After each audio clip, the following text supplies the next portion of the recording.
students at the school. Like when the school calls the police on the youth, right? Yeah, Kendall, yeah. Kendall. How does that how do you think Kendall's gonna feel? Like, do you think if something happens again in the future, he's gonna have kind of any trust for the school?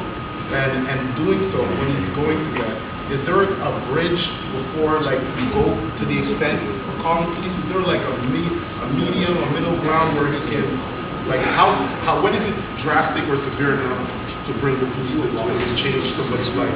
Okay, so that, I hope there aren't any administrators in here, but there are some realities to that, right? At the end of the day, that teacher, if that's what she wants to happen, if she wants those charges laid, that is a choice that she makes. In my opinion, why that happened was to put him in his place, right?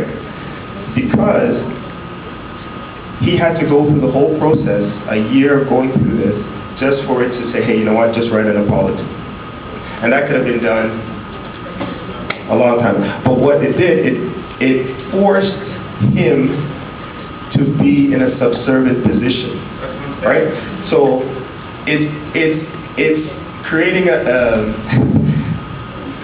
that whole thing really sort of, not a really good time for me going through that with him, because I know that it didn't have to happen, right?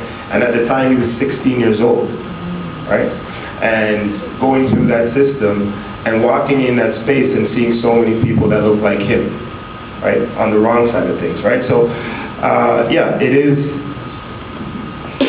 there should be mediation, there should be steps before it gets to that, but if that individual wants to go forward with it, do you think that, could I suggest we get there, because we promised there would be 2 questions, and now that's like 5 questions, and I think people waiting to do the next end, so okay. 2 questions is wonderful. Yeah, another one, right? This is the last question, exactly. I trust you. I've waited a while. Okay, I just want to...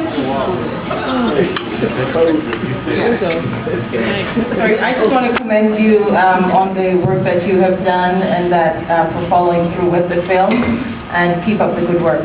But my question, I'm not sure you can answer, because I want to tie in something in the film, bringing it back to the guidance counselor and trying to connect it with the project that's underway. I too, as a parent, have had a similar experience with a guidance counselor in one of those schools that was in the film. I won't mention the name. My son was in academics. He was doing very well. Without even looking at his record, he was immediately referred to plumbing right off the bat. Of course, they didn't hear the last of me. But what is it? Does the scope of the study allow you to look at these things within the school? You said you'll be working with youth between grade 6 to 12, something like that. Does the nature of the study allow you to look at the support system within the school and the direction that the children are being referred in?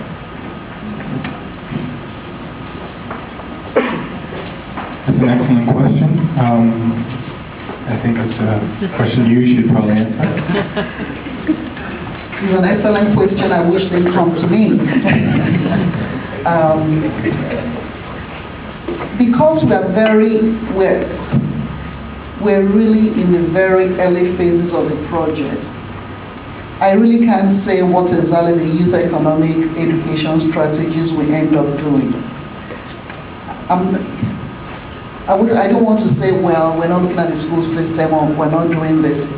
We will look at some school processes. We're planning to do a survey. We had a big, extensive discussion today. People want to see rather than just doing a quantitative survey that focuses on all the individual level factors of students, they want to see something that speaks to some of the more complex issues.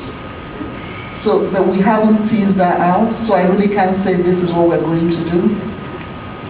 By mid-next year, we'll have a clearer idea. But suggestions such as yours, then even if we're not thinking of doing something, they force us to think about it, right? So that's the excellent thing about getting all this feedback, because then we're forced to say, oops, we probably should be looking at something. Yeah.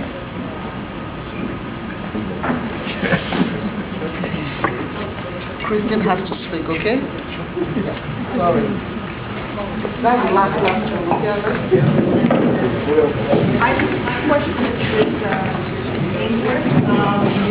I wanted to find out what is your role in the pathways, and then I also wanted to ask, and it's not difficult, I know that Pathways works with parents as well, and can you speak to that a little bit, because I think that's an important part of the program? So Pathways has been in existence now for 8 going on 9 years, and I was one of the original founders of the program. I was part of the board for the Region Park Community Health Center that created the program, and part of the trust and the development committee. And my current role there, I'm seconded to the program, and I coordinate the tutoring part of the program and liaise between the Toronto District School Board and the Catholic School Board to just try to provide supports. In terms of the parent component, we do have a lot of contact with parents. They have to sign on for their children to participate in the program, and also allow access to the OSRs, the Ontario Student Records.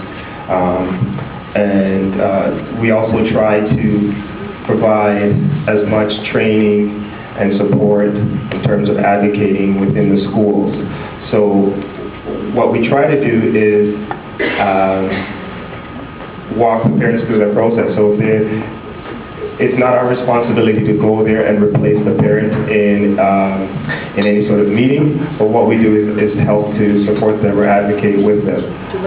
But we want them to start moving towards independence, so the next time that there's a situation, they may call and figure, okay, this is how I should do it, and then we may go, but we stay outside the room, and then the next time they just call, we don't need to be there. So that's part of what we're trying to do in terms of our growth. And it is a challenge. It's always a challenge trying to connect with parents when you're doing the community work. But it is something that we found that it takes a lot of work and commitment, and the program is willing to do that. So.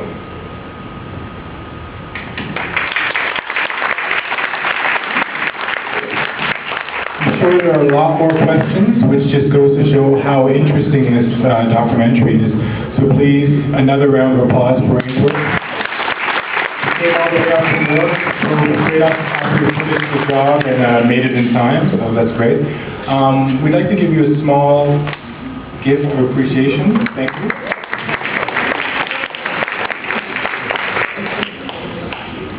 Okay, so now we're all